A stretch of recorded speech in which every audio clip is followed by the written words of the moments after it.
Well, hello, friends, and welcome. Sorry for that big surprising. Come on in. We want to see you. Welcome back from lunch.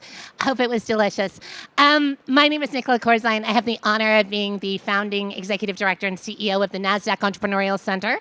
If you don't know us, we are a 10-year-old global entrepreneurial support organization that has the incredible joy of learning from 105,000 entrepreneurs each and every day what their biggest barriers are, what their challenges are, what their struggles are, and then most importantly, not staying in that problem space, but hopefully getting to the solution space where we can put forward more innovative ideas, free technical assistance, education, mentorship, and capital that changes their world, because we need them to change our world, because we all live in communities that are made better and bolder by our entrepreneurs that do that for us.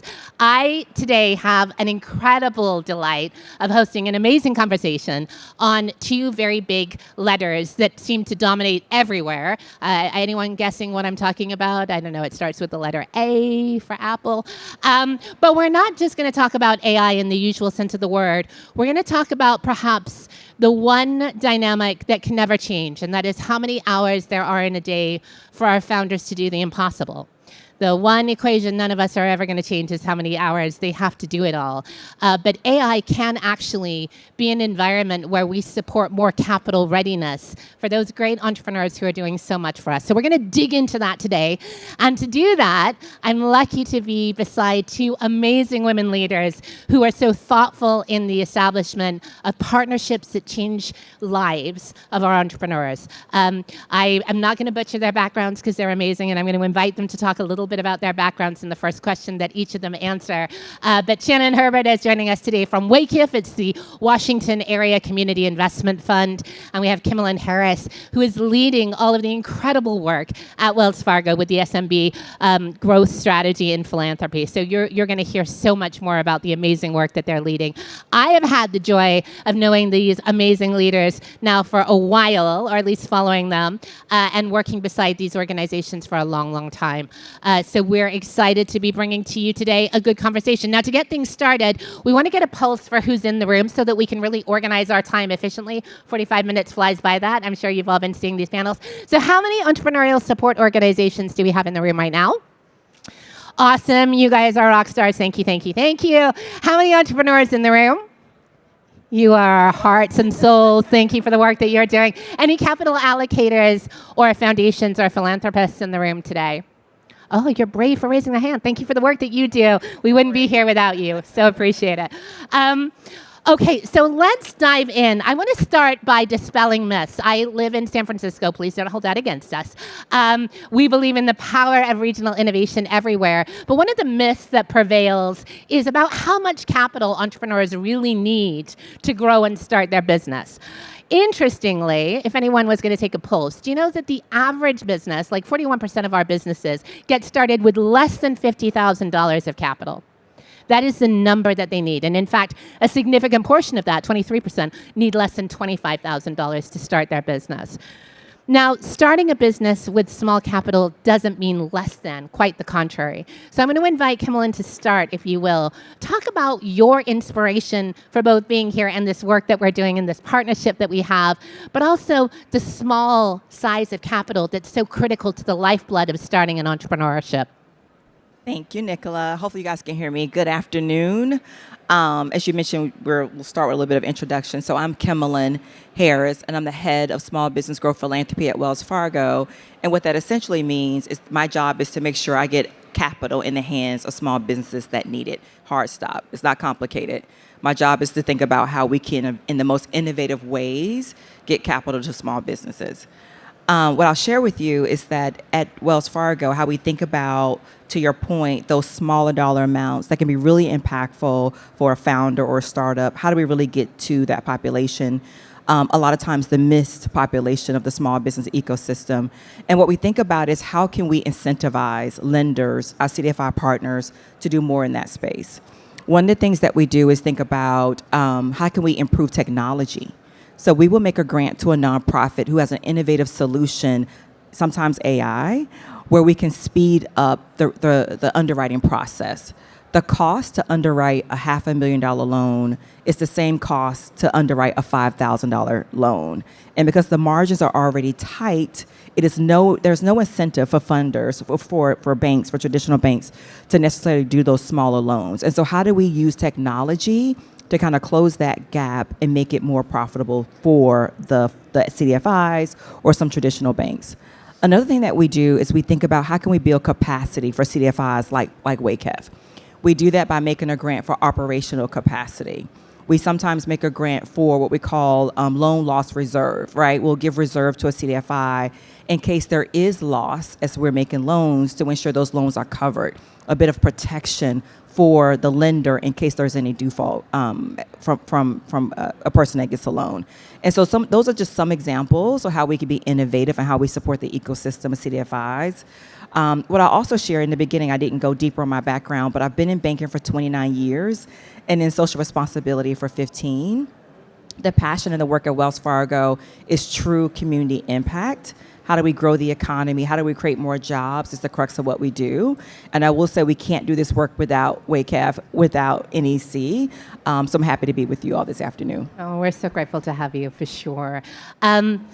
And I think it's the rise of all entrepreneurs that you're talking about that really does bring that heartbeat back to the community, and also realizes it takes a village. I think we're living literally today in this village. It's so fun to be here in this way, but also recognizing the collaboration that you have with Wacif and with so many others is essential to the rise of all those entrepreneurs that require them. So Shannon, let's go to you. An incredible journey at Wacif, an incredible leadership.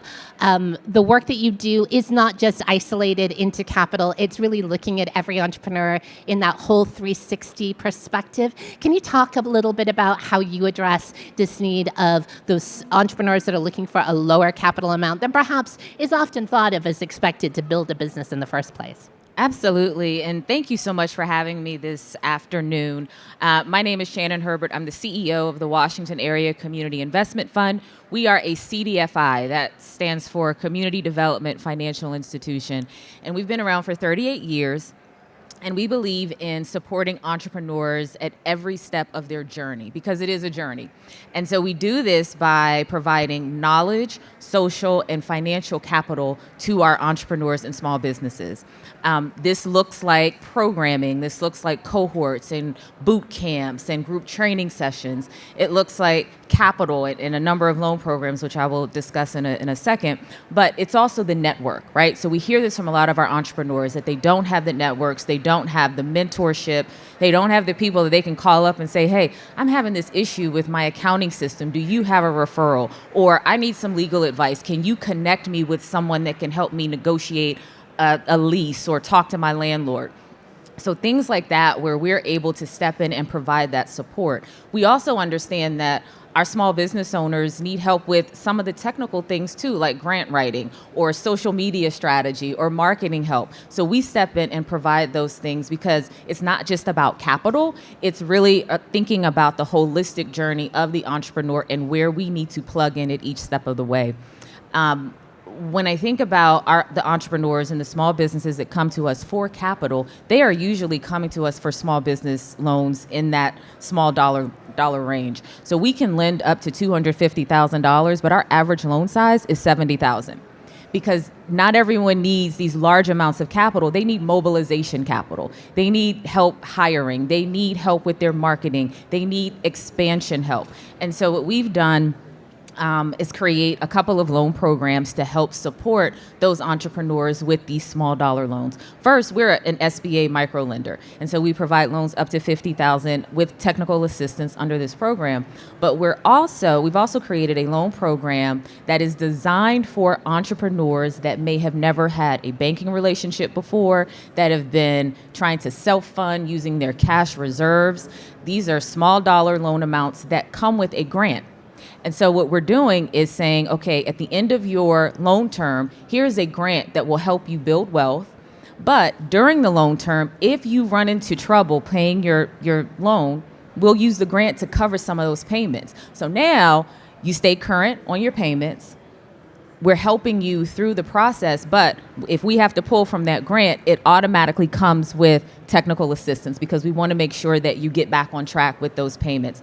Loan loss reserves are also a part of this program because we want to make sure that we're de-risking the loans and we're making the experience as pleasant for our small business owners as possible. We also use technology as part of this. So we have an underwriting platform where we've taken the manual process out of things, where small business owners can go in, upload information, it comes to us, we're able to underwrite it and get you an approval within 8 days. That's worthy of celebration, because again, that means the entrepreneurs are back building businesses, hiring people, growing and scaling, and making the difference in the communities and the generational wealth that they're inspired to do, which is just the best. I love that both of you have reflected sort of this perspective of, we recognize, we celebrate the lived experience, the whole entrepreneur as they come in. They're not sitting there going, oh, I have everything buttoned up and I know exactly what it is that I'm needing. And they don't just look at it as a single product most of the time. There's so much, and don't hold it against me. I used to spend 10 years in venture, and we would often say, okay, we're going to silo you as a Series A founder, blah, blah, blah, and then we are expecting you to syndicate up the chain. Our entrepreneurs just need the capital to build and scale their businesses, and that's the way that they enter into it. One of the messy middles often can emerge, and Kimberly, I'd love your thoughts on this, around sort of what happens next. So we give these amazing loans to get started. And not surprisingly, it doesn't go the distance. So how are we thinking about really supporting entrepreneurs in that capital stack as they continue to grow, progress, do all the right things, hire the people, get the revenue in, but they still need more? What are you at Wells Fargo thinking on that level? Yeah, in a nutshell, right, growth-ready businesses. And so to your point, we think about the full ecosystem of a small business and how do we support them at every life cycle within small business. We think about, again, the access to capital. We think about technical assistance. And if we take it a step further, it's really advisory services. I think that technical assistance lingo can get a little diluted. And as businesses grow, they need a little bit more than TA. And then we think about, again, that innovation, the incubator, the mentorship, and how do we support in that way. So in 2020, Wells Fargo announced a $420 million effort to support CDFIs primarily in their support of small businesses. Through that $420 million, there were 336,000 small businesses that received grant funding, and 461,000 jobs were created. We're so proud of that work. But as we continue to build on that investment, just a few weeks ago in Chicago, we announced a $20 million Open for Business growth program. It is a carry-on to the success of our initial Open for Business program, and the goal being very similar. How do we think about blended finance? How do we get creative in the options in which we support small businesses? It's micro-lending, it's micro-equity, right? It's revenue-based finance, based on your revenue. As it ebbs and flows, how do we make sure that you have the capital to adjust to where you are from a cash flow perspective? And so as we think about the next phase of this work, it's, again, really thinking about what are the partners, nonprofit partners on the ground who've already come up with that creative, innovative solutions and have an ecosystem already built in supporting not just the capital, but the TA advisory portion of the work as well. What I will also add is, as we think about this next $20 million program, it is growth-ready businesses, those who are part of that missing middle. So they are too big for a CDFI, not yet ready for traditional financing. Those folks who need loans around $250,000 in some cases. How do we make sure that we are infusing that capital and so they can access it? And so we are thinking about those growth-ready businesses so they can get to that next level of growth. Yeah, so critical. I think the right capital coming in at the right moment in time changes the outputs of our founder community in the biggest of ways. We've seen that transformatively across our collection of entrepreneurs that we learned from. Now, Shannon, there must be sort of this proud mama moment of sorts when they graduate out of Wacif a little bit, but also sort of now how do we catch and release them to the good next step? How are you thinking about sort of supporting the graduates of Wacif from that CDFI lens and really making sure that they land in a place where they can continue to grow and scale the businesses to the mindset that they're aspiring to? Yeah, and so when we think about our community and we think about the ecosystem, we want to make sure that we have supportive partners along the way. And that's, our financial institutions, that's other nonprofits. These are folks that can come in with mentorship, with additional capital, with additional business advisory services that we don't offer. I think the other piece of it, though, is really understanding, again, what that journey looks like for the entrepreneur, because everyone's journey is different. And so everyone's intervention is going to be different. And so what we want to make sure of is that we are creating the discipline while they're with us so that when they do graduate to those larger relationships and to other institutions, that the discipline is there. They know that, okay, covenants will be checked. Loan payments need to be made on time. I need to communicate with my banker if I run into financial difficulty. I need to establish a relationship with someone at the financial institution to work with if I need help, if I need additional sources of capital. The other piece is, thinking about our underwriting and the way that we structure our loans. CDFIs typically offer flexible underwriting because we want to make sure that we're meeting the needs of those entrepreneurs in communities that are under-resourced and that have not had access to capital before. And so what that may look like is lower liquidity requirements or lower net worth requirements or maybe longer terms or higher loan to values. And we do this because we want to get people in. But once we get them in, that's when we can infuse the programming. That's when we start to infuse the structure so that when they graduate, they're ready for that graduation. And it's not just a drop off, right? There's a warm handoff. I know you at Wells. Hey, I have a customer. Here you go. This is my letter of recommendation for that borrower. They've been a fantastic borrower. We're still here to support you, but now you're ready for larger capital. I really appreciate that you've both used that word journey in such thoughtful ways, because to the entrepreneur, it is a continuity of a journey, right? Again, it's not just, well, I'm here for 12 months and then now what? And it's that thoughtful transition, those thoughtful collaborations that change everything from mentorship and peer learning through our incredible partnership that we have with Wells Fargo Foundation. We've now supported 6,000 business owners across the United States. And we have learned that the fastest path to outcome for those founders is being in peer learning cohorts, which I know you've equally reflected. But if you can pair up entrepreneurs to learn with other entrepreneurs who are about 18 months ahead of them, transformative change happens. And all of a sudden, it's no longer sort of top down, like, do these things and you too shall be a billionaire at some stage in the future. It's suddenly real life experience that's changing the outcomes. Now, speaking of changing outcomes, one of the things that we commit to at the center, and I know my friends up on stage equally feel true. We use terms all the time, and there's a lot of lingo around terms, and it's really hard to cut through the minutiae and figure out what do we mean when we say this. One of those terms is capital readiness, and for anyone surprised by this next statement, it isn't about the perfect pitch deck, quite the contrary. So I want to break down what we mean by capital readiness. Cameron, I'd love to start with you. From your perspective, when a founder comes up to you forlorn or frustrated or just at their wit's end, and they're like, how do I know that now is the time when I can go on this journey of asking for capital? What are the thoughts that pop to your mind or the guidance that you offer to them? Yeah, I think that is a bit of a challenge, right? One, knowing when you're ready for a specific type of capital. And I think a lot of times founders, small business owners focus on getting capital, but not doing the due diligence to know, again, the timing. What is the right timing to access that capital? And then what is the right timing for where you are within your business life cycle? I think it's a bit of a challenge. I know we have a lot of experts in the room that are providing technical assistance and advisory services. So you guys probably know this better even than we do. As we think about capital readiness, is how ready are you to manage, to seek that capital? And again, once you receive it, what to do with it?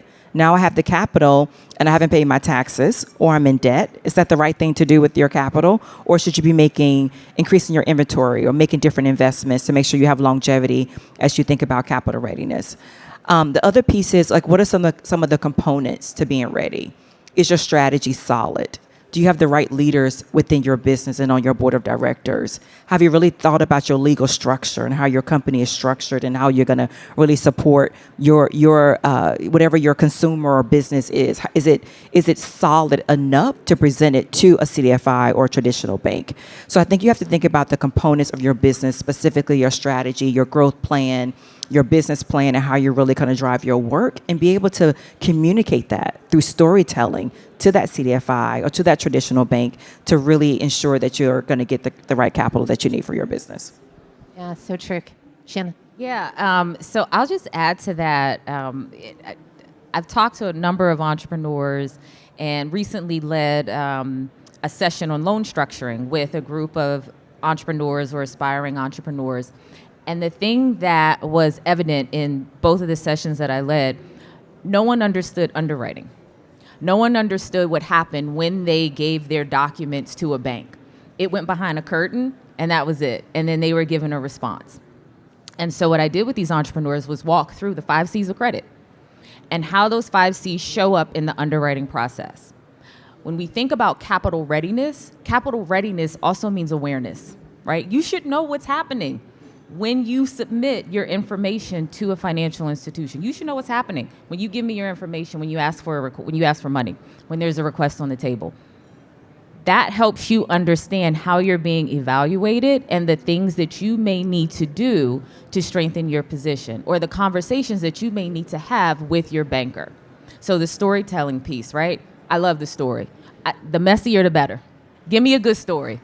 Tell me how you bounce back. Show me your resilience. I want to know about your failures, and I want to know how you got here and why you are thriving today, or why you want to thrive today. I'm not looking for perfection. I'm looking for a problem solver. That's what we want. And so capital readiness is more than the business. Yes, all of the things that Kimlin just provided, absolutely important. But not everyone needs capital in the moment that they ask for capital. And it's our responsibility to make sure that we are not providing capital to folks that can't afford it, that don't understand it. Because now, if we do that, you're in a far worse position than you were before you came through my doors. So I want to make sure that you fully understand what you are signing up for, how you're going to use it, because that's the other challenge. You give folks the money, and then it's, okay, well, where are we putting this? How are we generating revenue with this money that we are now infusing into the organization? So there's a lot that goes into it, but I think, having these partnerships and having real conversations with small business owners helps to get them capital ready. So we never say no, we say not yet. And that not yet comes with a lot of advice, a lot of programming, a lot of support to get you ready. Which I could not have asked for a better team to talk about why we're here today, which is about 6 months ago now, we started on a journey to say, why is it that it's taking, on average, under-resourced founders as many as 200 loan applications before they get to a yes? And just as Shannon has said, it's because probably timing and probably a lot of uncertainty and probably a lot of finding themselves along the way. But back to that denominator that we can't change, how many hours there are in a day, we weren't willing, nor were we okay with the idea of just sitting there with that statistic. So we had this amazing opportunity funded through the generosity of Wells Fargo Foundation and in collaboration with Wacif and others to come together and say, let's do something different. Let's do something radical where we actually look at the loan data and understand where things were getting lost in translation and try to figure out how can we get founders on a track maybe 6 months earlier ahead of time to strengthen their position of getting to a yes if that's their desired outcome. And what emerged was not a lot of wistfulness of going, well, we can't change that, so I guess we give up and go home. But instead, a lot of opportunities, and we're going to dig into some of those now. So let's start with the obvious one, the one that everyone wants to go to start with, though, and that's credit scores. Dare I say the magic C word. Poor entrepreneurs often are in this situation of going, I can't fix that overnight. And again, back to the urgency of capital into the business. There's always a sense of urgency, even though it shouldn't just be a transaction. There is a sense of vulnerability when it comes to getting that money in the door as quickly and as efficiently as possible. And credit scores is one of those things that's not going to change overnight. Now, interestingly, when we looked at over 1,600 loan applications generously provided, we actually found that there was hope that actually fair credit scores, and forgive me, I don't have the numbers memorized, but it's 620 to 679, actually had the same output as excellent credit scores. Now, we don't talk about that with our entrepreneurs, but it's because we believe, in part with what Shannon was just talking about, that the story matters. It's not just about hitting a bump and giving up. It's about making a great turnaround story where things continue to improve and the investment of why credit was challenged emerges. So I'm going to invite both of you to think through with that credit lens. I think we've all been there. We've all had friends. We've all probably gone on our own personal journeys. Credit scores are tough. How do you advise entrepreneurs as we think through the importance of credit for them, but also the opportunity to improve and really lean in when it's not perfect all the way around? Shannon, you want to start on that one? I can start. So I probably should have said this in the beginning. So I've been a banker for 26 years, and so I've seen a lot of credit scores over the last 26 years.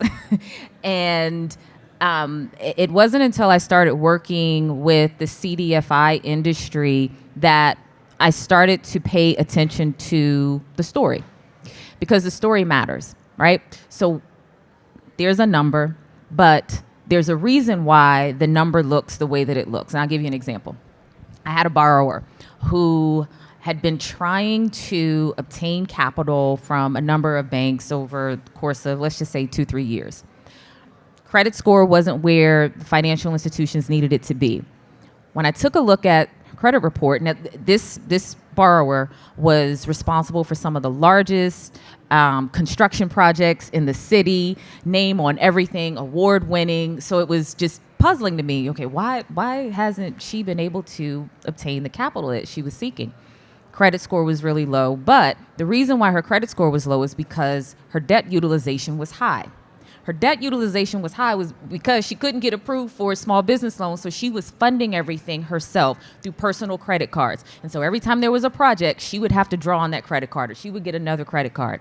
We were able to refinance all of that out and open up these business accounts for her to help improve her score, but she was caught in this cycle of being denied and then having to draw on personal resources because the business had to survive. So when we think about credit scores, the story matters. Now, are you comfortable telling your story? That's the other piece. Because when I've talked to entrepreneurs and small business owners that have had challenges in the past, shame and embarrassment are the things that come up most frequently as a barrier to telling the story. Tell the story. No one is perfect. As I said before, perfection is not what we're after. Problem solving is. So be comfortable telling your story, own that part of your journey, because it's helpful when we're trying to make those decisions about credit and what happens next.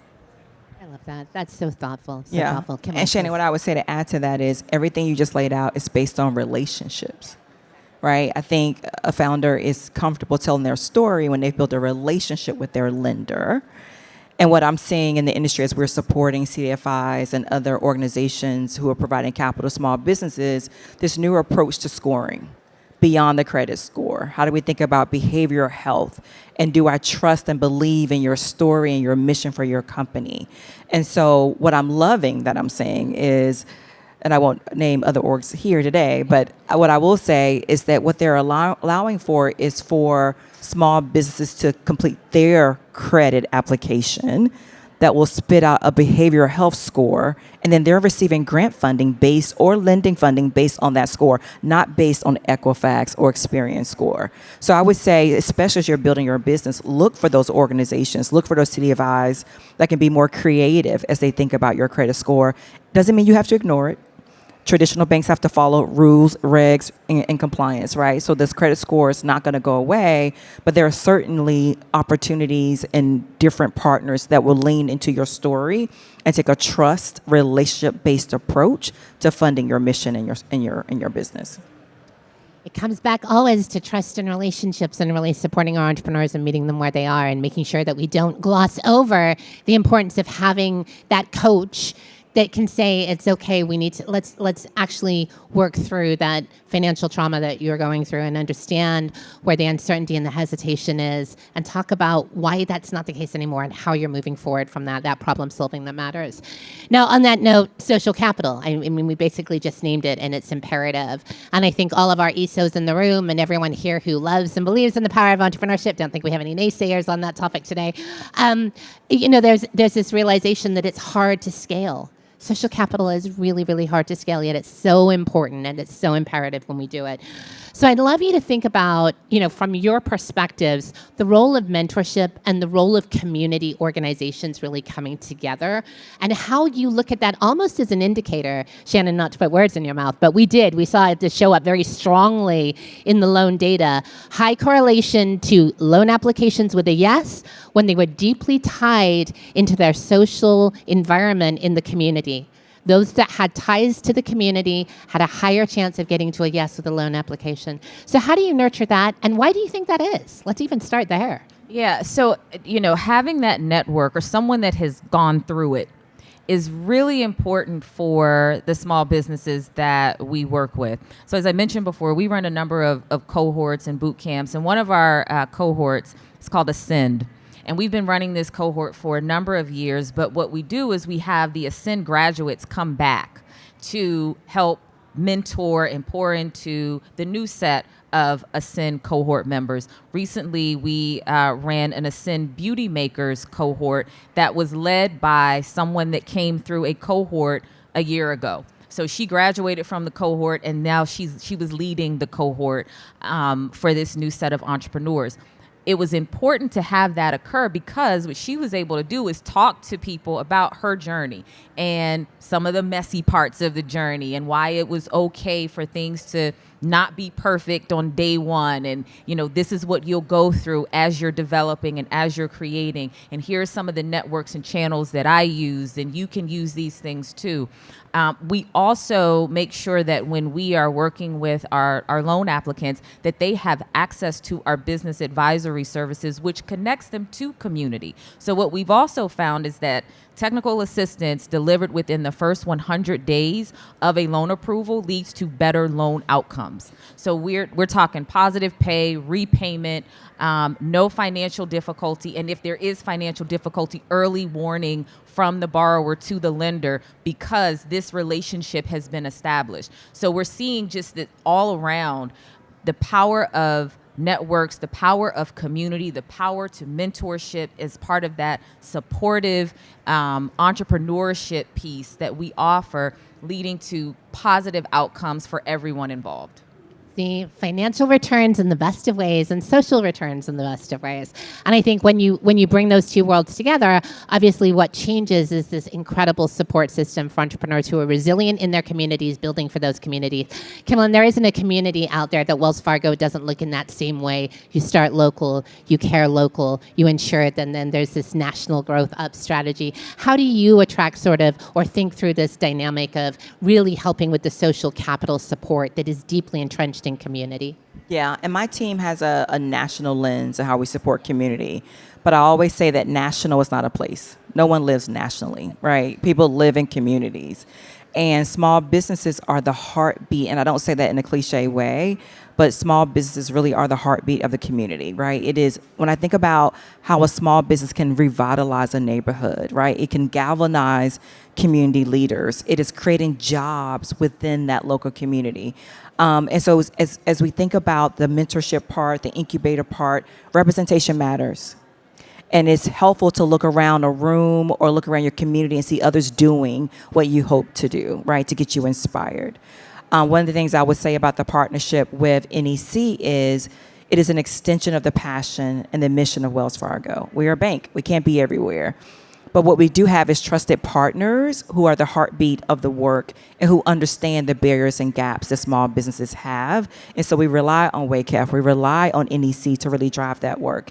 And through those partnerships, it is creating that social capital that if I'm sitting in my home on my computer researching how to build a business plan, there's going to be some nuances that I'm not going to learn on my computer that I'm going to hear from someone who may be supporting the same industry, maybe in the same neighborhood, who can put me onto resources and other individuals in the community that can support my mission.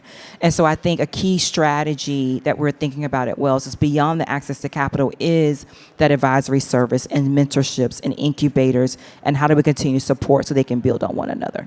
I love that. And the role of everybody in here is obviously you're able to do that. You're able to get them tied into the community through the work that you're all leading and the relationships that you have. So thank you again for doing the hard work.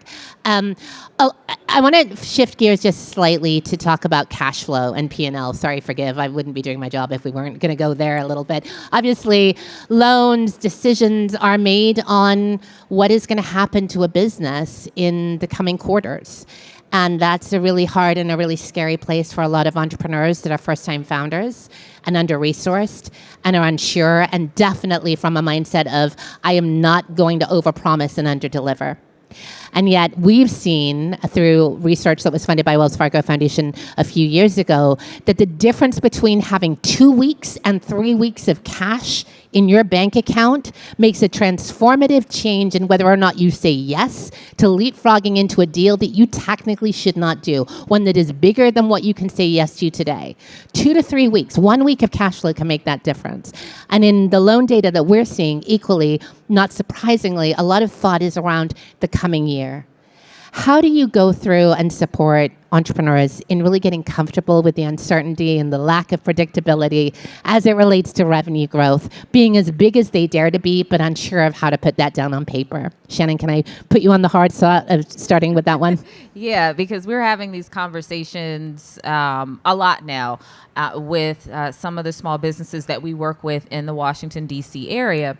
And, really wanting them to tell the story, right? So understand the story, what those revenue projections look like, some of the assumptions behind those revenue projections, and then really shocking those projections. Okay, so what if this doesn't happen? What's the plan B? What's the plan C? And so multiple, off ramps here. If this doesn't happen, then what's the plan? I think this is the other reason why having these innovative financing tools are so important. So having loans with grant support, having loan loss reserves, creating additional support mechanisms for small businesses in the event they do run into financial challenges. Yes, we want to see some cash reserves, but sometimes things happen, that are outside of the control of our entrepreneurs. And so then where does that leave us, and how do we make sure that we're protected and they're protected?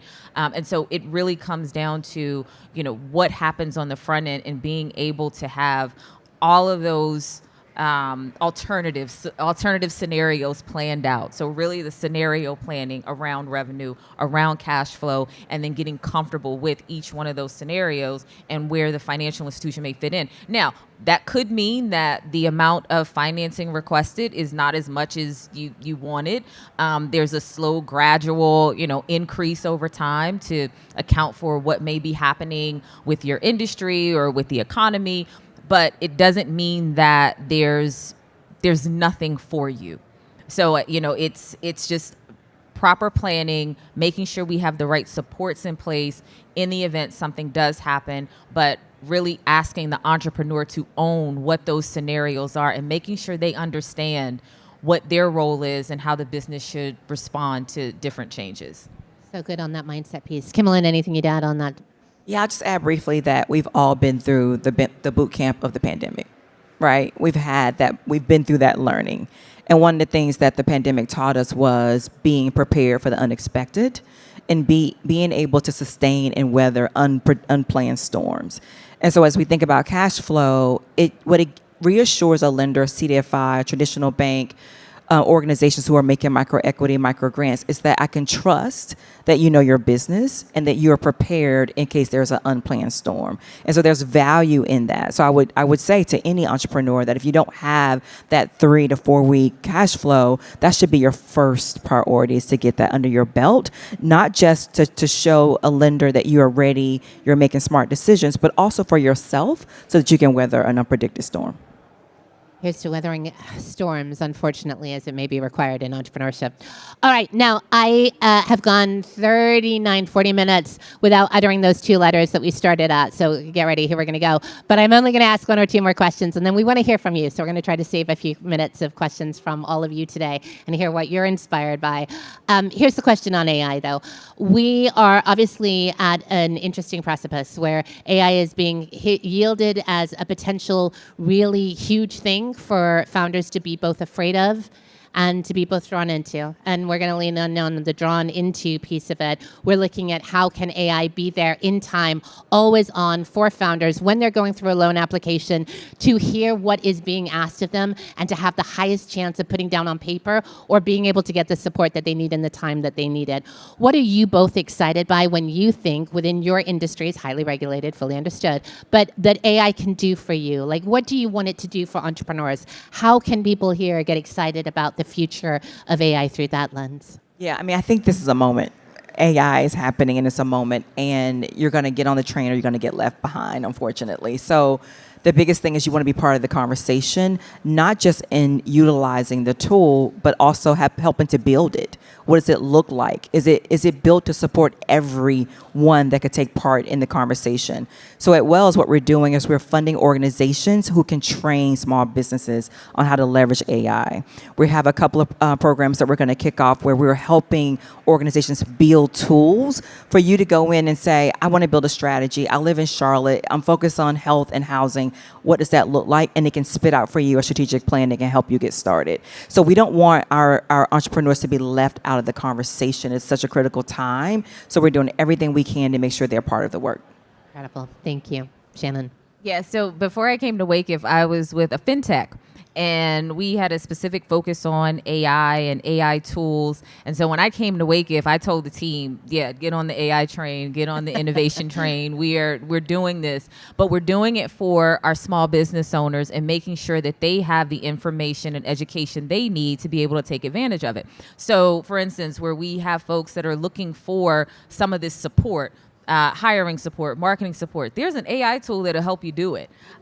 There's some accounting tools, some really interesting and innovative accounting tools that will help support your organization where you don't have to pay, a whole lot to do what the technology can do. So we're introducing it as a way to help make things more efficient, as a cost-saving tool. We formed an innovation task force to try some of these things out. So we are inviting all these technologists and all these technology companies. We're testing the technology so that we can then introduce it to our small business community, and then they can try it out. But, we want to vet it first before we pass it on to others. But we're really serious about bringing innovation and technology into a space that has not had access to it before. Here, here, for the founders, for the impact. All right, friends, what questions can we answer for you? Thank you so much for your time today. Yes, please, up front. Sorry, I think microphone's being run up. Amazing. Thank you. My name is Vernon Lee. I'm one of the managing partners with Lightship Anchor Fund. We're a global fund-to-fund venture focus. So we're on the other end of the capital stack. But we have, and great conversation, by the way, all of your inputs. But oftentimes when I'm meeting founders, they're just not going to qualify for venture. So one of the reasons I wanted to hear what you were describing today, which was very helpful. But one of the questions that often comes up around underwriting is collateral or co-signing. Could you just talk about in your current process, future process, what does collateral look like for approval?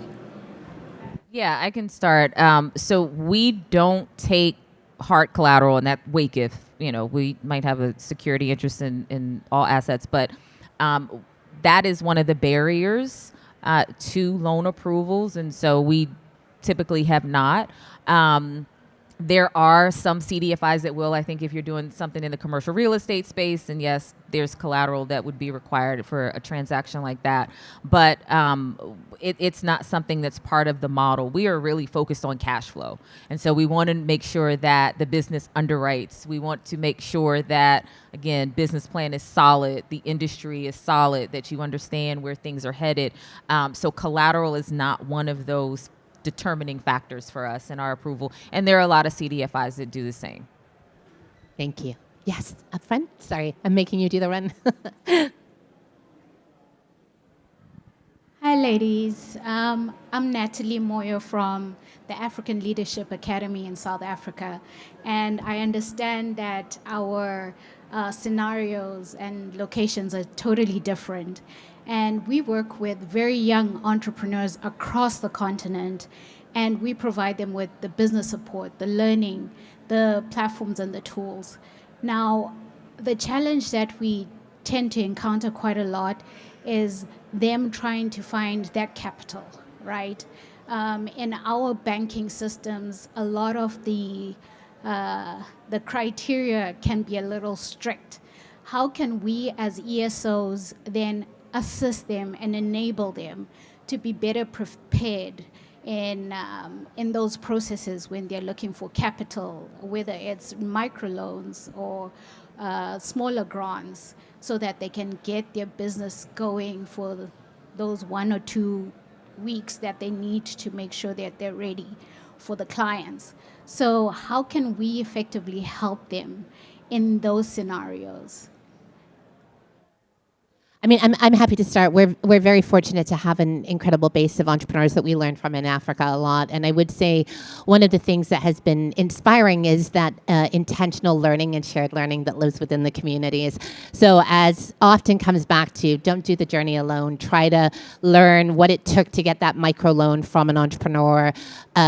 Summarize those findings, share the good news, and then bring in, like, honestly, easy office hours with founders. It makes all the difference. And to the extent that you can have a capital allocator in the room, humanize the amazing capital allocators like these awesome women up here today, it changes everything because it takes the fear factor out of it, and it makes entrepreneurship so much more accessible through that capital perspective when you can bring people to the table in the first place. Ladies, this has been amazing. Sorry, Kimberlyn. Yes, please. No, you're good. You have extra? I was going to say, I know you're going to share resources at the end, so check out those resources. I was going to say. Exactly. Well, friends, I knew the time was going to fly. We didn't cover nearly as much as I wanted to. I could have talked to these women for at least another year, but I won't do that today. Instead, I'll just say a big thank you. Thank you for being here.